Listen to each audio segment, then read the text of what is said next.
Okay, so Susan, welcome back to the show. Thank you. Glad to be here.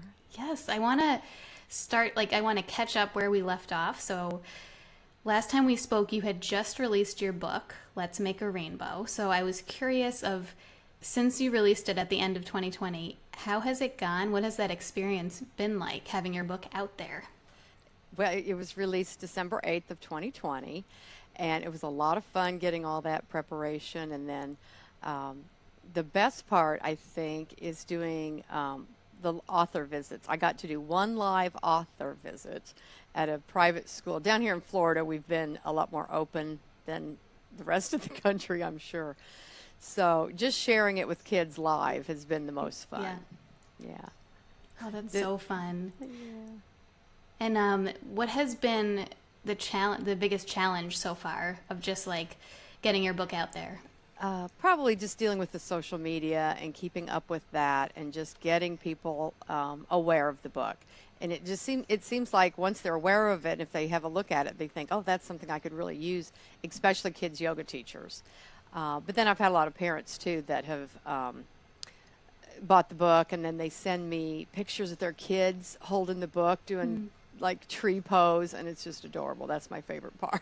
Oh, I love it. Yeah, to actually see Yeah. the book in kids' hands, Yes, smiling, yeah, to enjoying see it. that they're doing it. And I mean, even really young ones, 2 and 3 year olds are looking at the pictures, and they can copy and do the poses, whether they can read the poems that go with the poses or not, but Right. they're still able to enjoy it. Yeah. Yeah, that's what I love about the book is the illustrations are very clear, and then just like it's just a very the story you follow. Like you said, I think even my 2-year-old, when I show him, it's like he wants to do the pose. So it Yeah, like definitely yeah. spans that age range. Yeah. Um, have you been teaching as well during this time? Well, I didn't do any virtual teaching. I'm just not, my situation at home is just not where I could do that. So, but I did start back in July. We opened things back up, you know, way before everybody else. I'm in Florida, and you know how Florida is. So I started teaching at a studio in July, like a monthly kids class, and that has grown and grown, and that's been a lot of fun. And then we hooked up with a painting studio, the kind where you can take lessons, or you can have even a party and paint. And we do a monthly thing with them where I do a 45-minute yoga class, and then we have an ice cream place like right next door. So they bring the kids little ice creams while we set up all the tables, and then they get to paint for an hour or so. So that's been a really fun event. And then I did a big event for Kids Yoga Day back in April, and was able to use the book. So, I'm using the book whenever I can. For the lesson, I don't always use it, but we've been able to use it 3 or 4 times, and that's a lot of fun. That's so wonderful. I love that idea. My daughter would love that, like yoga and then ice cream and painting. It's like it's a good Yeah. combination. And we try to make the last month we did the ocean. So I did an ocean lesson, and then the painting had to do with the ocean. So we're trying to coordinate it a little bit that way. Right, Makes right. it fun for the kids. So tell me about your new book. So when did you get the idea for this new book? I already saw a picture today. I'm like, wait, this book is done. Like you already, so Yeah. that was fast. So tell me about the new book, what it's about, and like what inspired it for you. Yeah. Well, yes, we're uploading files. It will be, the actual books will be available in July 20th. The ebook will be available about July or June 15th. What inspired it was Betty Larea, was my Love mentor Betty. for the first book. And we were having a Zoom conversation, and she said, "What's your why? What is, you have to identify what's your why. Why are you writing kids yoga books?" And I had a hard time really coming up with that. And then I said, "Well, it's about these kids that, maybe they can't do anything in PE class." And I remembered this one little girl that I'd had that, couldn't, she was so uncoordinated. She couldn't do anything. And then the day I did yoga, all of a sudden she blossomed and she could do the yoga. And I told Betty that story, and I went, "Oh my God, that's my next book." So that's what Everybody's Good at Something is based on, that little girl. And then I realized I got all kinds of stories about these kids in PE class. So the series is called Yoga Tales from the Gym. So it's in particular yoga in a physical education setting in an elementary school. And every book will feature a different boy or girl that learns something about themselves through yoga. So the first one is all about building your self-confidence. The next one's going to feature a little boy, and I'm not going to give any of that away yet because it's still in development in my brain mostly. But that's really how it came about. I love that. So what are these books geared towards? I would say 4 to 8. You know, it just depends on their reading level. But like with the other one, you know, the 2-year-olds are going to look at the pictures. And again, this one, I'm trying to write books that a parent or a PE teacher or a classroom teacher could pick up, read the book, and it tells the kids exactly what to do. So within the book, there is a yoga practice. You know, the teacher is actually giving the instructions, the kids are actually doing the poses. So that's very accessible for anybody that maybe is not an expert in yoga or kids yoga, and just something that they'd be able to use. That's so great, because the amount of times I've had people ask, like, you know, I want to incorporate yoga, whether it's in their classroom, PE, and they're like, where do I start? Like, where do I start? And that's exactly it. It's like you Right. get a book, like your book, and you start with that book, and it, like you said, it's giving you a sequence, it's telling you what to do, and then I love that you're making it a series too, because I think then it's exciting. Like, they'll learn about, like, who's the next character and what's their story, and that it's all within PE, because I think it's so important. Like, that's your work, you know, that incorporating the yoga into physical education. So it's so exciting. So you said July is when it's actually being July printed. 20th, the actual books will be available. Yeah, and so I'm trying to get connected to PE teachers that are, you know, maybe thinking, I'd like to do some yoga, but I don't know where to start. Or I've done a little bit of yoga, and this would be a great resource for them. You know, kids yoga teachers, of course, are probably going to find it a whole lot easier because I've got a lot of connections with them. But the PE world, it's a little harder. You know, there's not big organizations like we have with the kids yoga. So just trying to reach out to individuals that might be interested in something like that. Yeah. And just shout out to Betty Larea once again, Yes. who has been on the podcast. She's now, she's a book doula. I love, Yes. like, that title I'd never heard before. She has helped you and also Margot Harris, who wrote Cookie Doga. Yeah. And now, she talking to her, it sounds like, inspired the next book. So just shout out to Betty. If anyone's got a book idea and you're kind of stuck with it, reach out to her, because she's It got the doesn't have- gift. Doesn't have to be about yoga, but she's Right. particularly good with that. Yeah, Margot and I were going through it. We were like a week. I was a week after Margot, I think, and we got on that. I feel like it's birthing a baby.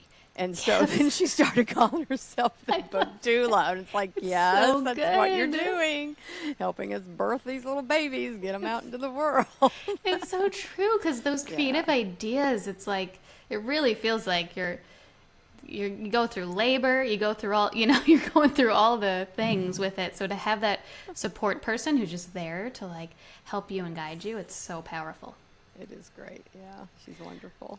Well, besides getting your book and reading it in their classes, I thought it would be helpful to offer listeners who might be teachers maybe 1 or 2 practical ways that you can suggest that they might be able to incorporate yoga into the school day.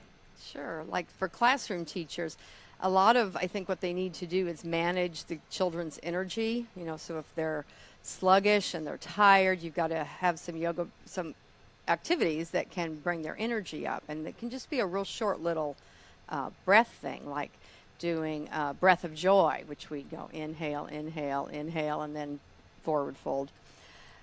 3 or 4 times brings a lot of oxygen into your brain. So something like that.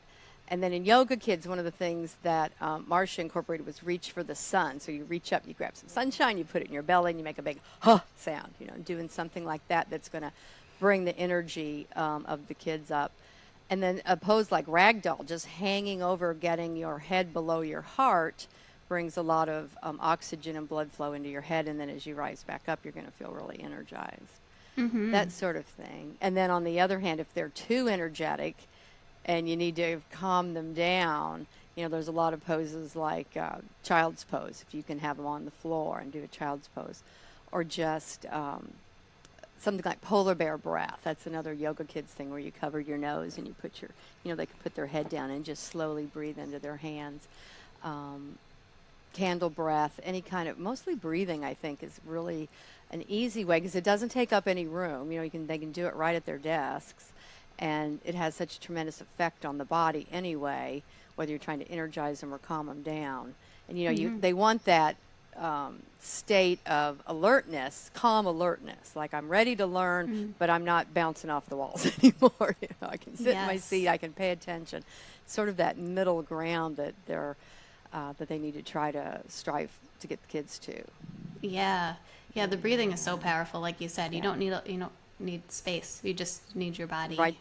Right there at their desks, they could do that. Yeah, I mean, before we connected, I just had a conversation that was it just got me all riled up, and I was literally doing what you described, the breath of joy, just to get out the energy. I was like, I just need to get, and I did a few deep breaths.